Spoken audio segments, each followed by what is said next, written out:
welcome welcome to Minnesota. And it's beautiful here today, as you know, but when the focus groups I'm reporting on, and that's what you're going to hear from me, results of focus groups along with Rick, when they were conducted, the weather was quite different.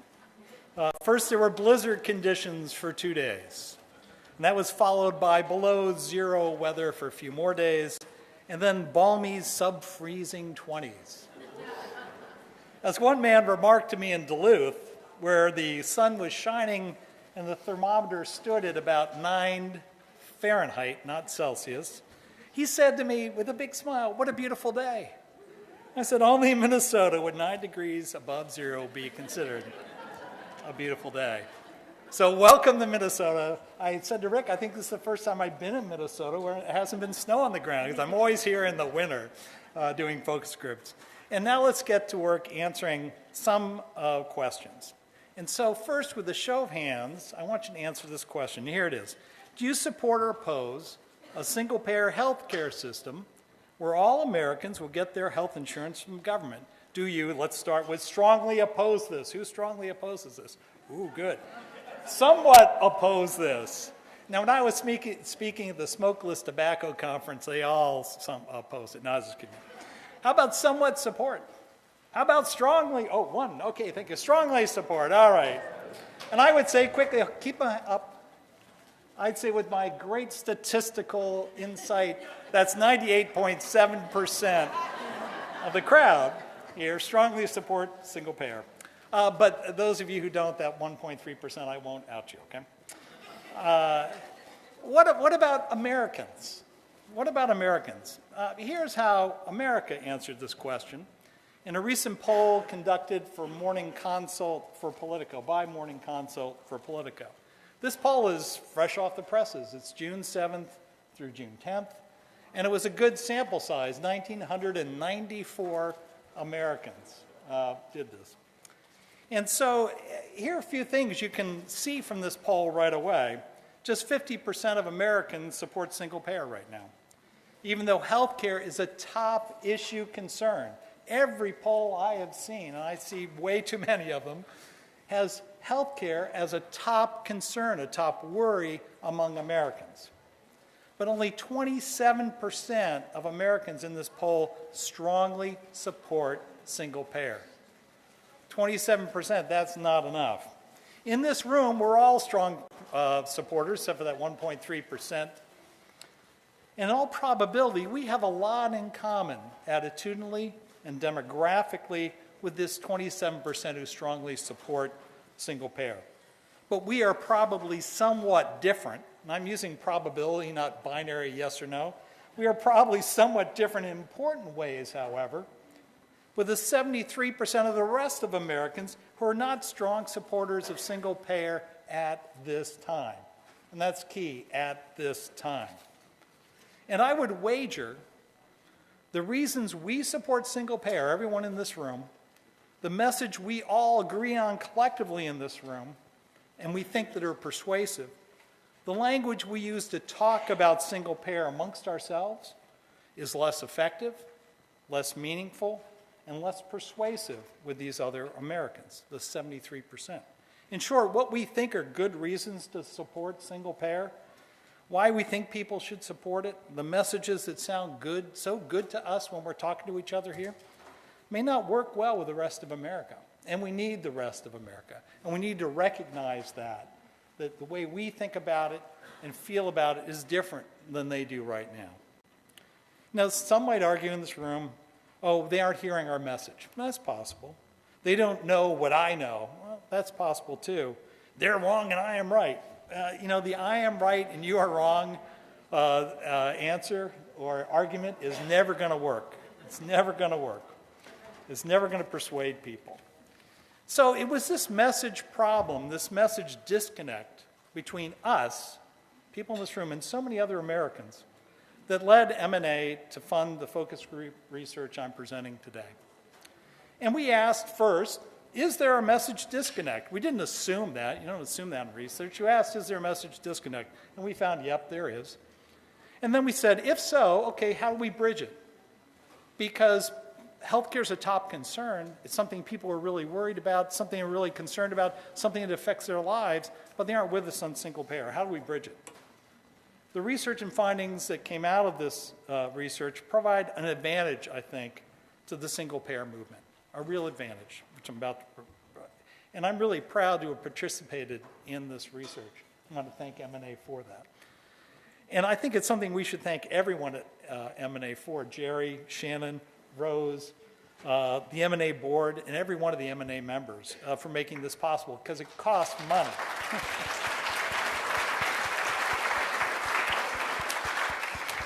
And I'd also just like to point out Rick, because Rick is our Minnesota interpreter for me. And without Rick, this research would have been okay, but not really good. And instead, I think it's really good. All right, so M&A wanted to know what some Minnesotans, that's key, know, feel, think, hope, believe, or fear when they hear the phrases single payer and healthcare. What cognitive connections, and that's what this is really about, already exist in their minds, as in single payer equals what? What does single payer equal for them? What cognitive barriers and opportunities exist for our messaging? There's some barriers there's some opportunities. We got to match them up. We got to know what they are. What do Americans think of health insurance companies? And how does that compare to how they feel about government? And you might say, well, why are you asking that question? Well, because if single payer replaces insurance companies with the government, the relative standing of these two entities in people's minds is really critically important. Do they think healthcare needs to be fixed? It's pretty obvious. When we did these groups, it was a question. It's not a question anymore. And what, if anything, again, does the term single payer mean to them? You know, we look at that poll that I just showed you, and it says, very quantitatively, analyzing this poll data, single payer, 27% of Americans strongly support it. But what do they think of when they hear the term or see the term, if they're doing this poll online, single payer? What does it mean to them? And I think you're going to find it means different things to them than it does to us, and different things than we would expect. So how do they define single payer? So you might say, okay, so why are we asking these questions? The simple answer is this. Even though healthcare is a top concern among Americans right now, we are not winning the single payer battle yet. We have a great opportunity now to win single payer. I really think so. I didn't think so 6 months ago, but as you see it rise in the poll, I'm thinking more and more it is.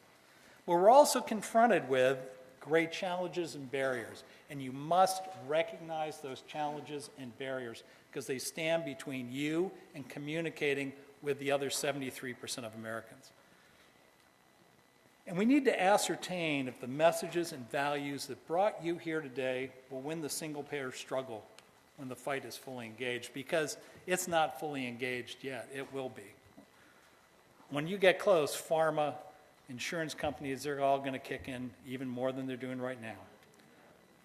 And I've seen it years and years and years. We've all seen it. It's going to happen. So what do we have to do? Well, we need to fight smarter. That's what we need. And we begin this smarter fight with a smarter message and smarter message strategy. Now, you may wonder what I meant when I said M&A wanted to know what some Minnesotans know, feel, think, believe, hope, fear when they hear the word single payer and healthcare.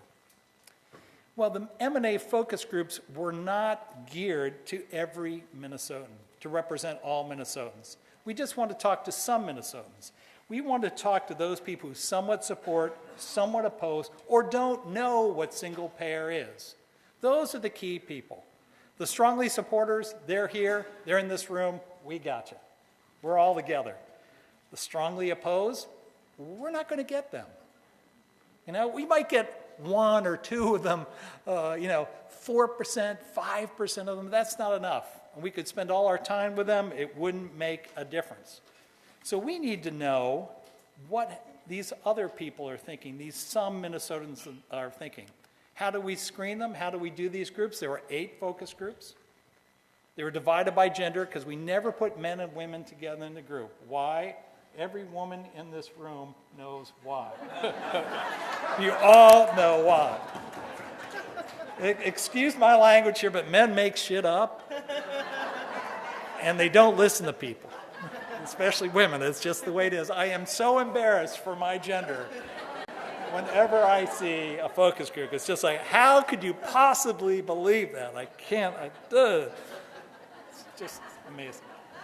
And it's true everywhere. It's true everywhere. It's true in Europe. It's worse. Okay, we looked at a pretty broad age range, 25 to 70. Notice there are 3 groups in greater Minnesota and only one in the Twin Cities. Why? Because we really wanted to go out to greater Minnesota to hear what they had to say. All political parties were included, but we excluded people who we thought would be Trumpistas and people who would be strong supporters of single payer. Why? Because we don't need to hear from them, though we like you guys a lot. And we had a full range of health insurance, some people without it, some people with a gold employer plan. There are not many of them around anymore. And we looked at people and recruited people from the voter file because we wanted people who voted, and we didn't want focus group pros. And then finally, we did a broad range of income and employment. So that's how we selected people for these groups. Long screener. Now, some small print. This is qualitative, not quantitative. So what does this mean? The findings don't mirror Minnesota as a whole.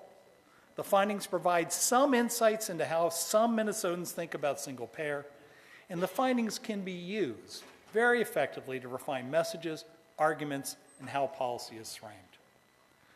That's what it's about. It's qualitative, not quantitative research. What do we learn?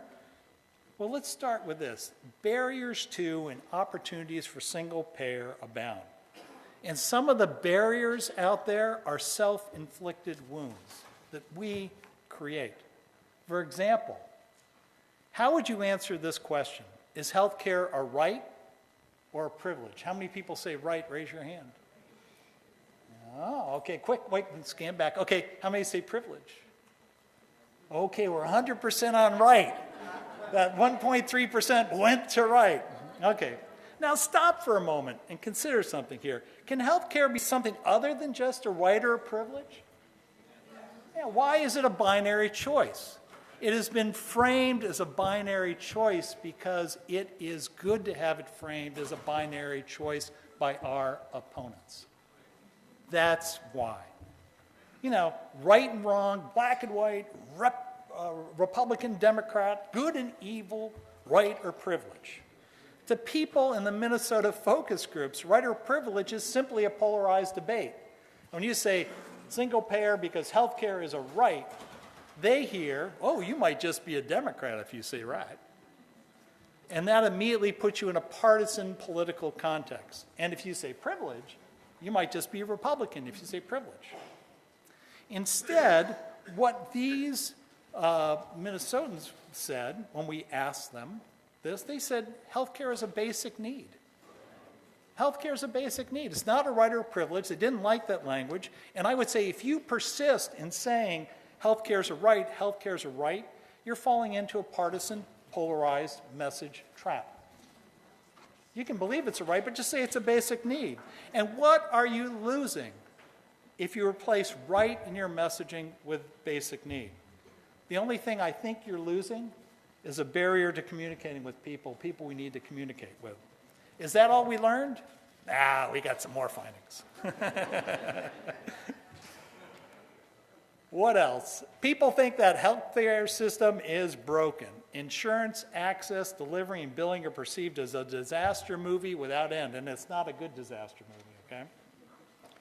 People also think insurance is too complicated, really the 3 B's, bureaucracy, billing, and barriers to care. That's all it is. And if you're all taking notes, you can have this presentation too. I don't want to have your hands, I see your hands going quickly there. Health insurance and health care is irrational, indecipherable to people, and at its core, they feel it's unfair, the people we talk to. And that unfairness borders on resentment, and that resentment is something we have to be very careful about, because that resentment is resentment of people who don't look like me. They get health care. I work hard. I don't get health care.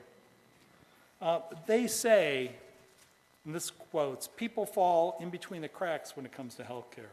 Quote, those people, the undeserving is what they mean, go to the emergency room all the time.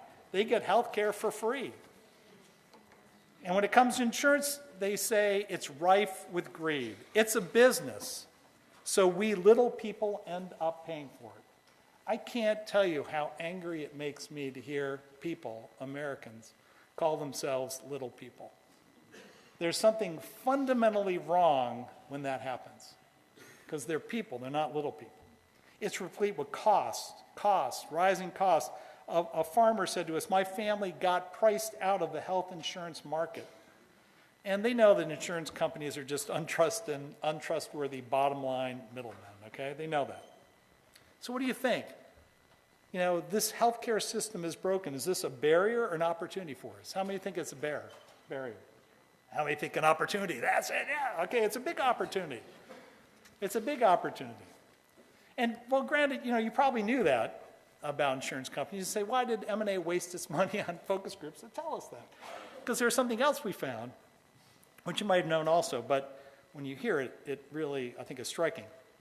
You probably didn't know that people don't trust the government to make changes that solve the problems with the healthcare system, because the government is not perceived as working for them. And I'm not referring to the transitory Trump administration. I'm talking about the institution known as our government, right? They don't think it works to them. And what we're trading off when we say single payer, we're trading Geico for government. That's the trade-off. And neither one of them is seen on their side of these some Minnesotans. And that's a problem. If we're saying single payer is the best thing since sliced bread, we're going to get rid of your insurance company and replace it. Replace it with the government. They're going, that's not good for me. Okay, so that's a problem. Our solution replaces one untrusted entity with another. And it's really not a clear-cut win for them. To us, government is the people, a way we work to get things done. And in fact, in the focus groups, they kept saying they don't like government, they don't like government. We sent in a message saying, ask them what government is. Because we think it is the government is something that can work for us. It's we the people, we can make it work, right? No, to them, government's something else. It is not inclusive, not accessible, not welcoming. It's composed of elites and insiders and special interests, bureaucrats and bureaucratic red tape. It's inefficient, and worst of all, it's stacked against people like them. They don't trust the system or the government to make positive change. That is a gigantic problem for us. Political polarization exacerbates this problem. It erodes trust in government, institutions, groups, organizations, NGOs, foundations, and you as advocates. That polarized debate, that's why you don't want to fall into right or privilege. You want to talk about basic need, because you don't want to fall into that polarized debate. It's not worth it. It stands in your way. And polarization, as we know, it's not diminishing right now. It's really increasing. That's Trump's game. He wants polarized America. He loves it. He's like well, I won't say what I was going to say. He's like a pig in shit when it comes to that. Excuse me, I'm sorry. My wife would be very unhappy. So government replacing insurance companies is only a plus with people who like or believe in the importance of government to do good. And that right now is primarily us and the people who are already on our side. So is increasing polarization the only barrier to success confronting us? No, there are at least 8 others. And I thought that this was a good visual for those 8. They're myths, tropes, tales, stories, urban legends, conspiracy theories, and fears that are barriers. And these are barriers that stand in our way, stand in the way of single payer, and you're going to confront them if you go door to door.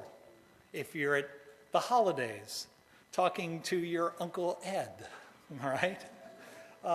If you're talking in a group of people who really are like these some Minnesotans, you're going to find that these barriers are there, they come up. They're in the minds of people. They're embedded in their minds. They've been embedded in their minds by the media over the last 20, 30 years. Now, I'm not saying you debate these barriers that I'm about to come up show you. You don't take these barriers head on. These concerns are in large part deeply, deeply rooted And in another part, they're irrational, all right? Their fears have been implanted in people, in my opinion. I'm saying when you hear these concerns, you need to pivot to the practical benefits of single payer, because they're great practical benefits of single payer. So what are these 8 mythical concerns? Well, here we go. Trope stories, urban legends. The first one is, government isn't the solution, government is... Thank you, Ronnie Reagan. Thank you. I thought that was a nice picture of him, even though I think he's despicable. But, sorry. I don't know. When he became president, I was working in public interest group in DuPont Circle, and it was in the building where all the public interest groups were. And the day he was inaugurated, we worried they were going to circle the building and take us all out, right? That's what we thought. We were wrong, but he did a lot. Okay, so first, that is something that's been implanted in people's minds. It's been picked up. It started before Reagan. Reagan really helped to focus it. Newt Gingrich has pushed it, Grover Norquist, all of them. And it's out there. Government's the problem. Next, competition will create more choices. Oh, we'll drive down prices, I'm sorry. Who's that next to competition? Adam Smith. Yeah, another great guy. Notice these are guys, by the way. I'm sorry. Competition will drive down prices and increase quality because it's magic. It's magic bean competition. Magic beans. There's another magic bean, the next guy, the king. Competition will create more choices. Every man a king. That's, I think, what Huey Long said. And Burger King said, have it your way. Okay? So competition will create choice. And then there's my favorite. That's me about 10 years ago. All that travel really adds weight. Let me just tell you. And it's not just water weight, it's real weight. The man who says, I'm invincible. Why should I pay for health insurance? It should be my choice whether I get it or not. I'm not in with the rest of you, basically. I call this mandate hate, okay? Because it came out of the Affordable Care Act. It's young men, mostly, who hate the mandate because they think they're invincible and they'll never need health care, and they feel not part of our community, really. They don't feel they need to be part of their community because I'm invincible. So that's the fourth one. And these are barriers that are in people's minds and are going to come up. When you're talking to people, you're going to hear this language. You're going to hear something like this. You can say, oh, I know what that is. I know what that barrier is.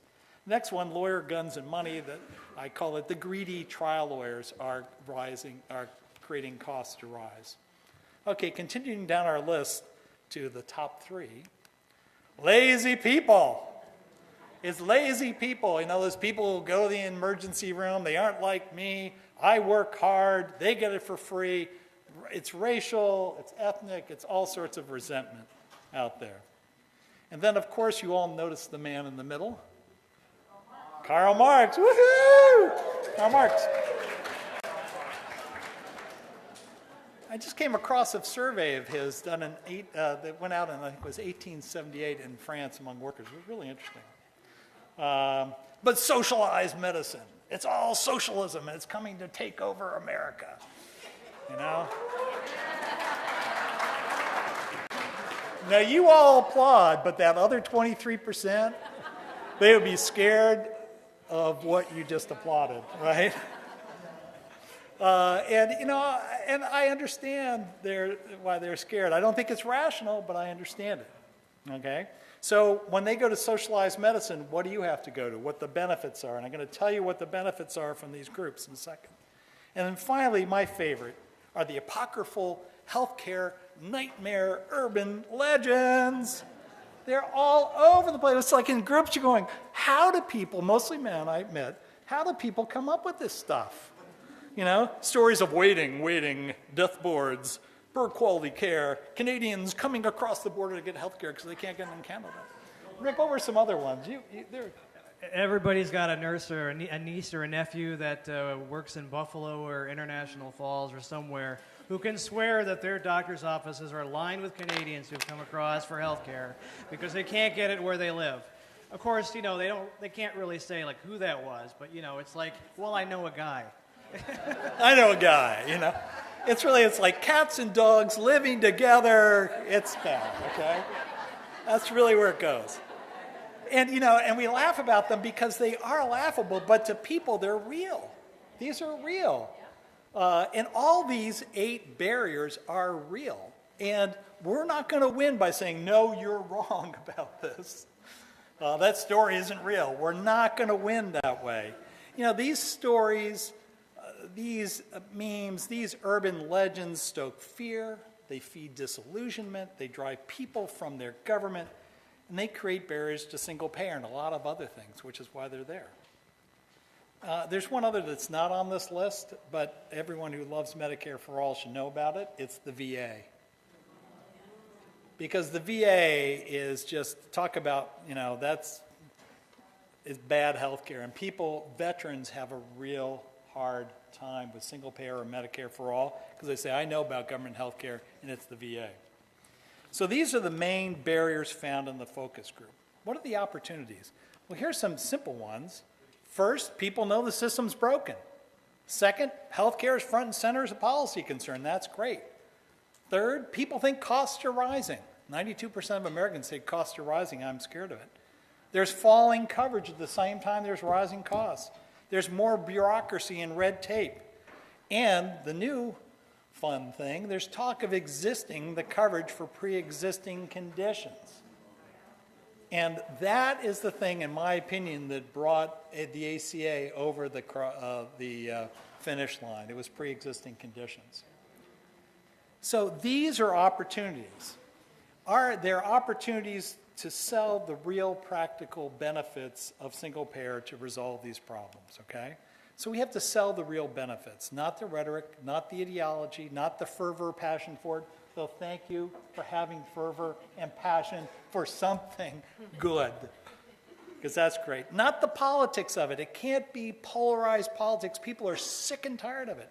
And not the correctness of our idea, because there are real problems with our idea, but it's a lot better than what we got, right? It's not like it's perfect. If you sell this perfect, you're in trouble. We got to sell the practical benefits of single payer to people. So what are those practical benefits? I did the opportunities. Here are the benefits. So when you hear a barrier, think of that. Government isn't the solution. Government's the problem. You don't say, no, you're wrong about that, sir. You say, here's a benefit of single payer. First, it provides access, and this is from directly what people want from the focus groups, provides access to care for all in a fair, responsible, and equitable way. And the key word here is access to care, not coverage. They don't care about coverage. They don't. That's the wrong language. It's access to care. And access to not a right, but a basic need, health care. So that's number one. So anytime we hear one of those bad barriers, you can go right here. Second, single payer is a simple, streamlined system. They hate how complex the system is. They hate in and out of network. They hate all the paperwork. They hate the codes. Oh my God, I know I had a thing on my leg and I got codes like you can't believe for this thing. They want a simple and streamlined system, and you can reasonably say that single payer provides that. They want cost savings. Who doesn't want cost savings? But they're even more primed for this right now. Though, if you look in the focus groups, simple, streamlined system beat cost out as a reason to support single payer, which I think is very interesting. What else do they want? They want quality to remain. Now, I think this is particular to Minnesota because there's good quality health care here. It might be different in Mississippi, right? But they want the quality to remain. And here's the biggie. Oh, at the end. Yeah, we're running out of time. Oh, okay, I'm going to go fast then. Going fast. It adds dental and vision care. And the people we talked to in the focus groups, I got 5 more minutes, I'll be done. I'll go fast. I'll start speaking faster. It adds dental and vision care, and for the people in the focus groups, that's something that's beyond their ability, right? So you talk about streamlining the system, and you're getting vision and dental care in addition to your health care. That's critical. No more in and out of network shell game, and no worrying about pre-existing conditions. The benefit messengers provides access to care for all working people. Simple, streamlined system, small business people. Cost savings, small business people and farmers. Quality remains, doctors and nurses. And then we got stories, stories, stories on dental and vision care, in and out network. Basically, our people are great, great spokespeople on this. So, in conclusion, the findings presented are indicative of barriers, challenge, opportunities for single payer, but they're not representative. They're a guide that is much better than our gut instincts. But there's something I left to the very end, which will probably make Ben go nuts. What's in a name? Unfortunately, a lot. To many Minnesotans we talked to, single payer was a negative or unknown or misunderstood. We say single payer, they say it's kind of like socialism. We say single payer, they say we're all single payers already. They're confused. Right? We say single payer, they say, I know, it got me too. Canada has it, and it's a disaster. And we say single payer, and they say it's politicized. And you'll hear those are the barriers that we identified, right? But there's an alternative nationally on this. And this is the same poll. I'm almost there, Ben. This is the same poll, and Medicare for All polls 13% better than single payer, right? 63% instead of 50% support Medicare for All. Now, they don't know what Medicare for All is, and many of them believe it means Medicare for all seniors, which is someone who's approaching that. I'm all for it. Okay. So what do we do here? At the state level, we can call our solution something simple, descriptive, and unencumbered by negative baggage. In Minnesota, we have that. Senator Marty is here. The Minnesota Health Plan. And you say, Minnesota Health Plan is a single-payer plan? No, Minnesota Health Plan's a streamlined way to provide vision, dental, and health care and access to it to all Minnesotans. Really simple. You don't ever have to say the word single-payer in there. So they're great opportunities. They're big challenges. They're big barriers. We've identified some of those opportunities and challenges in this research. Together with this research, but more with all your hard work and with the way things are trending in this country, you can win single payer. You can do it. Oh.